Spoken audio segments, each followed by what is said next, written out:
Live from the Charlottesville Newsplex, where Charlottesville news comes first. This is 19 News Nightcast at 11.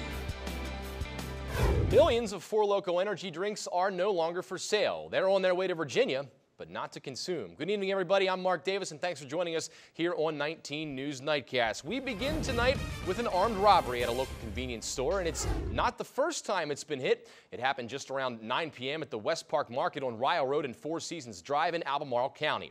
Right now, police are still looking for the suspect. They say he was armed and was wearing a mask. The market was also robbed in December. At this time, it's unclear if the two are connected. Now to a story you'll only see on our Newsplex stations, while a local murder case is playing out in the national spotlight. The family of the murder victim, Justine Abshire, is speaking out on camera. Nightcast reporter Jessica Jaglois has the exclusive interview as their former son-in-law returns to court to face murder charges. The van carrying Eric Abshire back to jail pulls away from Orange County Circuit Court. Eric Abshire's family also in court, but would not comment on the case during the hearing. Both families sitting stone-faced as they listen to Abshire speak to the judge. Well, a woman in prison for killing her boyfriend in Louisa County will serve 43 years for murdering her husband, whose remains found in Amelia County. Ulissa Chavers entering an Alford plea this morning. According to the Richmond Times-Dispatch, the sentence will run simultaneously with the 45-year term she's serving for killing her boyfriend, Reginald Bowles. Bowles' body found in a Louisa County well in March 2009. Clint Chavers' remains were found a month later in a shallow grave in Amelia County. As a woman from Denmark sentenced in Charlottesville for her role in a massive Ponzi scheme, 62-year-old Brigitte Mecklenburg was formally sentenced to 5 years in federal prison for her involvement in a Ponzi scheme with local origins. Charlottesville resident Terry Dowdell is the so-called mastermind of that scheme that swindled investors of more than $100 million. He's serving a 15-year prison sentence. In court, Mecklenburg pleading with the judge to allow her to serve her sentence in Denmark. She says, quote, "I've worked very hard to be a good American. I cannot stay here. I need to go back to Denmark." End quote. It was not enough to convince the judge, who denied the request. For Charlottesville, really for anywhere, this is a pretty significant Ponzi scheme. You know, hundreds of millions of dollars is financial fraud on a scale that we don't often see here. So there's a measure of completion and frankly satisfaction that these folks have finally all been brought to justice. Mecklenburg and her 11 co-conspirators will find out how much they'll have to repay investors within the next few months. The total could reach $60 million. Well, kids playing with a lighter nearly burned a Charlottesville home to the ground. It happened shortly after 1 today on Gillespie Avenue. Firefighters had the fire under control within 5 minutes. The Charlottesville fire chief says a few children and 2 adults rushed to the hospital, but only as a precaution. Children have a tendency to play with matches and lighters. They're curious. In this case, that would have been avoided if we could have kept those out of the reach of the kids. The fire was contained to just one room. However, most of the home also suffering smoke and water damage. The Red Cross is now helping the family. Charlottesville City Schools may be looking to make up a big gap in the budget. Due to the governor's amended budget plan, the school district will be short about $2 million. That number is preliminary, but board members are already starting to put together a plan. Finance Director Ed Gillespie says he was expecting a shortfall, but this is, quote, more money than he thought. Overall, it continues the picture that has been presented since '09, really. So here we are 3 years down the road from when the economy turned, and the picture just keeps getting worse in terms of state funding for education. The Charlottesville City School Board will discuss the issue again on January 24th at K-Tech. Well, speaking of education, a change in schedule still up for discussion among Charlottesville school officials. It's an item for school board considering because of the annual SOL tests. Generally, very little instruction taking place between the last day of the exams and the last day of school. So the school board considering changing the school calendar. One option is to end the school year right after the SOLs and then start the next school year the first week in August. Really, there's no more elemental resource than the time that the kids have in the classroom. And that's really what we want to look at, is how we're using that time. Is there a way we can do it better looking forward? No voting will take place tonight. If it's something the school board decides to move forward with, board members say there will be plenty of opportunity for public comment. Banned energy drinks will soon be converted into ethanol, recycled aluminum, and cardboard. Alcoholic energy drinks like Four Loko, which combine heavy amounts of alcohol and caffeine, have been banned in several states. Hundreds of thousands of those drinks are headed to a Virginia recycling center where they will be transformed into other materials. Wholesalers from several East Coast states started sending the cases to the Commonwealth after the federal crackdown began. We're approaching the one-year anniversary of the massive earthquake that rocked Haiti. However, thanks to many organizations, including a local nonprofit group called the Building Goodness Foundation, the country is slowly rebuilding. And tonight, we're getting a look at that progress. Volunteers from the area and Haitian crews are working together. And so far, they've raised enough money to start construction on a church and a volunteer residence complex. In these early stages, we have to go down to bring the new technologies, the new construction practices. We bring some solutions. In America, we're happy to and able to bring money and materials.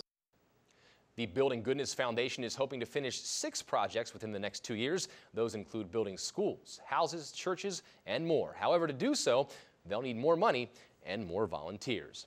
Other good deeds are also happening around Charlottesville, including those benefiting our four-legged friends. This year, 600 blankets were collected as part of the SPCA's blanket drive. The city of Charlottesville has partnered with the SPCA and the Blue Ridge Area Food Bank for 5 years to collect blankets for dogs and cat litter for cats. Although the drive has ended, the SPCA says it still needs more donations.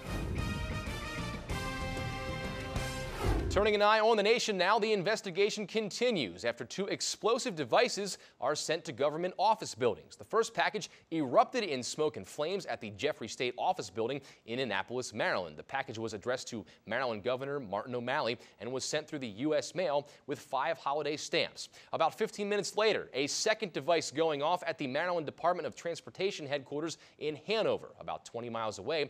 Mailrooms at all Maryland state offices have been quarantined while investigators determine if there are any more threats. Another suspicious package shutting down part of Dulles International Airport in Northern Virginia. Authorities closed about half the main terminal because of what is being called a suspicious package in baggage claim. The package was spotted this afternoon, and the Aviation Authority says a dog reacted to the unattended package. An airport spokesperson says it does not seem to be like others found today at Maryland state government buildings. Well, as we shiver through a cold winter, spring sports might not be at the front of your mind. However, when it comes to golf, working on your game in the winter can mean a lower score in the summer. Find out how some red cords can translate into fewer strokes. Monticello's Sean Winfrey has stood out on the football field as well as in many other areas. Number 54 on the Mustangs roster has come a long way, but in a sense that goes far beyond the gridiron.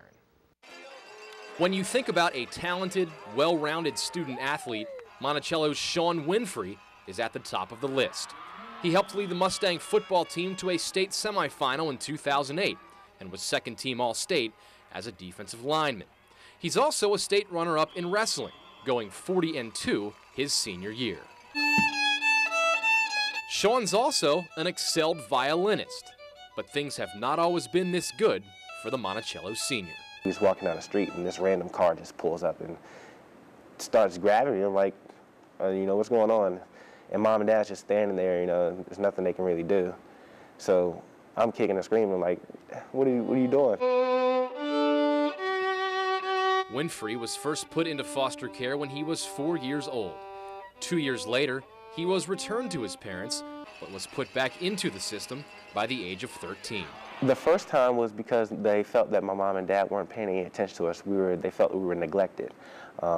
They felt that we didn't have sufficient amount of food. The second time was because they argued and screamed, and I guess they just felt their environment wasn't safe for us anymore, so they pulled us from that environment. In all, Winfrey says he has been in 4 or 5 foster homes and says the potential was there for him to follow a path that so many in his circumstance had taken. I was starting to do things I shouldn't have been doing, getting into trouble, staying out late, getting into fights and whatnot. But a lot of that changed once I, kind of matured. He's never used that as an excuse or a crutch for anything, or even on the contrary as a driving force. I mean, I think that's something that he lives with and has been able to overcome and make the best of the situation. After things took several turns for the better in the Charlottesville schools, Winfrey came to Monticello, discovered football, and continued his path in the right direction. He came to us as a very raw football talent, having never played the game, and developed in the last 3 years into an all-state defensive lineman. I just didn't focus on, the things that was holding me back. I just let go. My 11th grade year was my expansion year. I grew a lot mentally. Sean says that his upbringing was not an easy one, but it's his attitude that allows him to be successful. Focusing on negatives, it's not going to get you anywhere. Getting upset and mad at the world and doing that, it's not going to get you anywhere. The only way to move forward is to forgive people for the things they've done and to move on with your life. So what a privilege to get to sit down and talk to this incredible young man there. And Sean's going to continue his college career at Ferrum, where he will play some football. So congratulations to him, and definitely a great story there that a lot of people, I think, can take a lot from.